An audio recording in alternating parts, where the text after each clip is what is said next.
So, if you check my community and are a member of my community, and if you're not, why aren't you? Because I post all the best deals and news.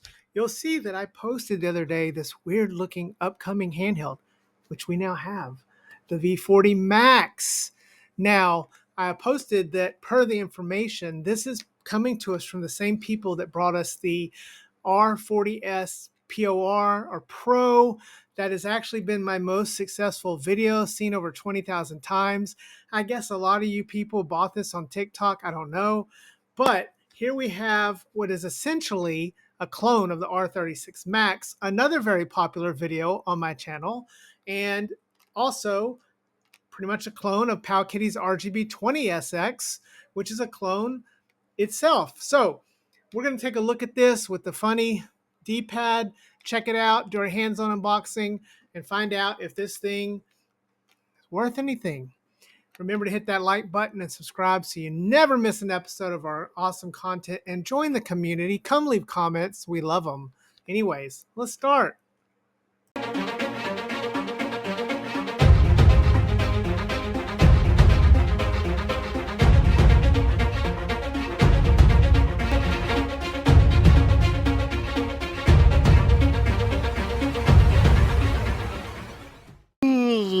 Oh, I was so tired. I mean, my days felt forever. That is, until I discovered Haplopsi. Haplopsi is a little pill you take in the morning, and it gives you an amazing type of energy. I don't even know where that energy comes from. But studies have shown that if you take just one Haplopsi in the morning, you will... No, wait. I'm not selling drugs or that drug, or is that even a real drug? I don't think so. Hey, deadheads. Welcome back to the channel. Or welcome to the channel for the first time, new deadheads. Today, we're going to take a look at the game console V40 Maxx. All right, let's start with this box. And the box is somewhat, attractive. I kind of like it. It does have the My Biggest Dream. We've seen that before. We've seen that on other boxes, other packaging. So the source of this, the factory of this, I think is the same one, even though we have different distributors distributing this. Now, one thing that is about this box I'm going to tell you is that there's a lot of errors. In fact, there's a lot of things that are not quite true in this handheld that I discovered as we look it over. But looking over the box, it has a nice picture. Now we have a basketball. Basketball. We had a soccer ball before. Now we have a basketball. Is there a basketball in the handheld? Well, no, there's not. But I thought that was kind of interesting that it showed that. Now, this also comes in a V40 Pro, which is a 3.5-inch screen, but this is the 4-inch 720p 1:1 aspect ratio. Now, if I turn the box around, oh no, it's upside down. It got printed upside down. What is going on here, guys? Where's the QC at? Anyways, let's turn it up and look at it. And you can see here that they're showing both the Pro and the Max. You see the 3.5-inch version there. And there are specs here. It looks like it's in some Spanish there, but this is a Rockchip 3326. It's got the 4-inch screen. Now here comes another no-no, another little not true. It does not have a 4,000 milliamp battery. It has a 3,200 milliamp battery, which we verified. So that again is another little no-no there. I don't know why they decided to do that. On the side of the box here, we have some more information. And then another big no-no, it says it's 256 gigs. Okay, guys, I got a little surprise for you at the section here in a minute, but spoiler, it's not a 256 gig card. It wasn't with the R40S Pro either. Not a real one, if you look into it. So anyways, let's get this thing open. And it's got a flap style open. It's got a cool little open sticker there. So use the open sticker and open it. You pull the tab. And inside, once you lift the cover over, you have, voila, you have a case. Okay, now this case doesn't say anything on the front of it like some of the cases before. This is just a plain black case, which is fine. It seems fine, seems nice. Nothing fancy here, just a generic basic case. Now, let's unzip this thing and ooh, like that zipping sound, and open it over, and we have our handheld inside. Now, the first thing we see is on one side, we do have some accessories. We'll start by pulling this little package out, and we have a very flimsy a very flimsy screen protector. So nothing exciting there, not a good tempered glass one, but we do have a manual underneath, and the manual is a bit colorful, so that's really good. Like that, we can look at this. It does show both models on the front of the manual. So kind of looking into that, we can open this up and explore, and it does have the information about each of the two models here as I show the manual here and kind of show you over it. This is a decent manual. It's in color. It seems to have words correctly spelled, but once again, it's fibbing. It's got a little bit of information that we know is not true here. So again, yeah, you know, but at least they did some effort here with this manual. We've seen some really terrible manuals lately, so this one is not too bad at all. So anyways, putting the manual back, let's get all this stuff in the back, and let's get the handheld out of here because that's what we want to look at, kids, isn't it? Right. And this is now, let me count. So we've done the R36 Plus, which we like quite a bit, at least the real one, not the clone. We've done the R36 Max, which a lot of you like since it's had almost 20,000 views. And we had the RGB 20SX from Pal Kitty.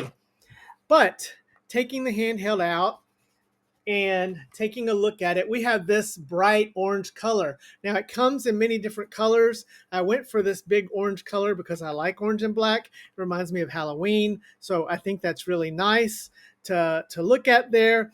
And just holding this thing immediately, it's got a matte finish to it that has almost a powdery rubber texture to it. I kind of like it. I'm not going to lie, the plastic's kind of nice. So it's not nice in the way like the Battle XP or the Retroid Pocket Classic. It's not that kind of nice. But for a ultra budget, it's just, you know, it feels kind of decent. Got some nice texture on it.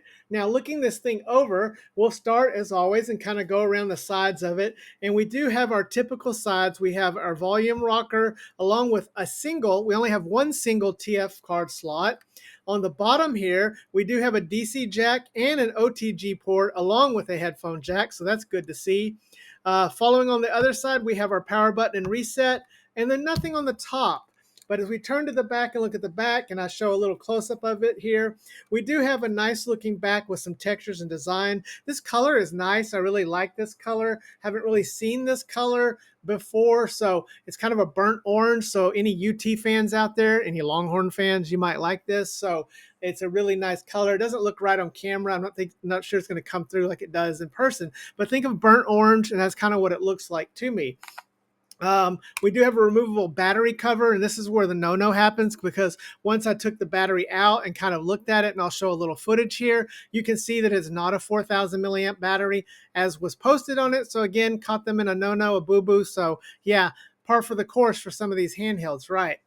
So getting into the testing of this, and what everybody wanted to know, including myself, was what's up with these funky buttons? Now, these buttons are quite strange. In fact, you might think that these buttons are rockers, which is something I thought they might be as well. But they're kind of like connected, and it kind of works like in a rocker thing, but it's like one button, and it's just hard to describe. I don't hate it, but I don't love it either. And, you know, when something's not broke, why mess with it? So as I show some testing here of the buttons, they kind of work. They're spaced out. It's just a little strange. I'm not used to this, so I don't really think I love this. Moving on to this D-pad. Why do D-pads have to be changed? Why, guys, are you trying to invent or correct something that's great? We know there are already several styles of great D-pads. We do not need you to reinvent the wheel. And we have yet another funky, really strange D-pad right here. And unfortunately, this D-pad is sticky. It doesn't move. It doesn't pivot well. It's just not good. This is a very bad D-pad. You know, it's along the lines of what GameMT did with their E5 in their E5 Plus prior to fixing it, or the E6. It's Plus. It's not good. I don't know which is worse, that D-pad with the disc covered thing or this one, but I don't like it. You can hear it. It sticks. It doesn't pivot. Just not good. Sticks are good though. So we do have 2 sticks, and a lot of times you can substitute the stick for the D-pad. So not a complete loss if you end up with this thing. So the sticks aren't bad there. We do have this little 3D game texture thing where the soccer ball was. I'm surprised there's not a basketball since that was on the front, but it just says 3D games. Kind of nice, kind of like that. Wish it lit up. I mean, if you're going to have that hole there, why not light it up? But it doesn't light up, although your sticks do light up. So there is RGB on your sticks, as you can see here. The sticks are your standard. They feel just like every other Switch Joy-Con style stick I've ever played before. Moving back and talking about the shoulder buttons, and these are loud and clicky, and they're pretty much what you would expect. Again, we have hardware here that is just on the cusp of being acceptable, except for the D-pad.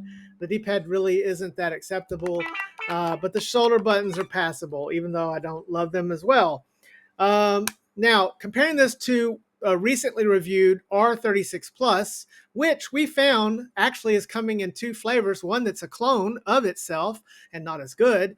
So the real R36S Plus, or R36 Plus, or what was going to be the R36 Pro. This is so confusing, my God, because on the motherboard. Anyways, go watch that video if you haven't seen it. There's just no way that this can beat that. The R36 Plus, the good one with the white buttons from that listing, has internal Wi-Fi. There's no internal Wi-Fi on this, okay? So I was able to get Wi-Fi booted and working with a dongle, and was able to update things. So Wi-Fi is built into the software, and it is usable if you have a dongle. But why buy this for essentially the same price, or even maybe more now that we have tariffs, if you can get the R36 Plus for the same, that has a better build quality, a better D-pad, and Wi-Fi built in. So I'm not going to make this a super long review. We'll boot it up here, and upon booting it up, we did discover that it does light up, but it also does have a version of ArkOS on it, dated from about a year ago, May of 2024. And so the ArkOS implementation of it is pretty decent. There's so many versions of ArkOS. There's so many versions of these clones that I am not any means expert, but I have gotten to the people who can do something about this, the files from this. So custom firmware can be improved on this. That is a good thing. It's got the big, beautiful screen. No idea which panel it is, but the screen looks good. As I show some game footage here, the screen is good looking. As I go through the menu here, it did load with an interesting UI, an interesting theme I had not seen before, which I kind of like. So that's kind of a good thing. Now let's talk about this SD card. Upon pulling this SD card out, I was shocked.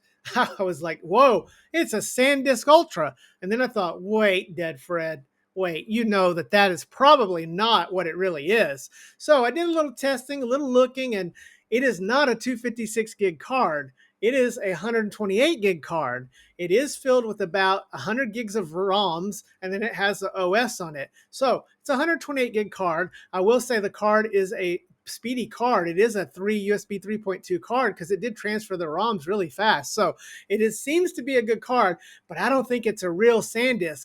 Or if it's a real SanDisk, it's just a 128. But I tried to use some software on my PC to kind of check out and find out if it was a authentic card, and it doesn't look like it is. So again, boo-boo on you putting on that. So again, as I show a little more footage here and everything, this has that beautiful one-to-one screen. I love it. But let's wrap this review up, this open box and review. Yes, the D-pad is as terrible as you might think from looking at it. These rocker-style buttons are unique and different, but I don't like them. They're not terrible either. The screen is beautiful. It has a nice finish to it. I like how it feels. It's got ArkOS. It only has the one SD card slot. It does come with a SD card full of games that are curated pretty well, although it's not the real 256 gig, at least not for what I got in this. It also is in a generic looking bag, which is fine, but we've seen some of those like the R36 Maxx at least try to make the bag look a little attractive, and it's got a decent box. So if you end up with one of these, you could be doing a lot worse, but I just can't recommend this over the R36 Plus that is out there, or a Powkitty RGB20SX, or even the R36 Max with the goofy soccer ball.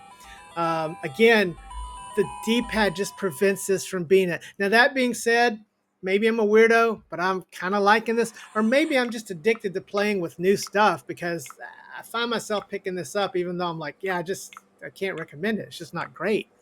So anyways, that's my review and overview of the V40 Maxx. And if you watch this video and you like it, please hit a like, please subscribe, leave a comment. If you end up with one of these, you're looking at this a year from now and you got one of these, hopefully you enjoy it. But I just think that if you get to choose in the process, look for the R36 Plus from Game Console. Much better. Check out that video. Anyways, guys, remember to hug your loved ones and love your hugged ones because tomorrow is never promised. We'll see you next time, guys. Dead Fred out.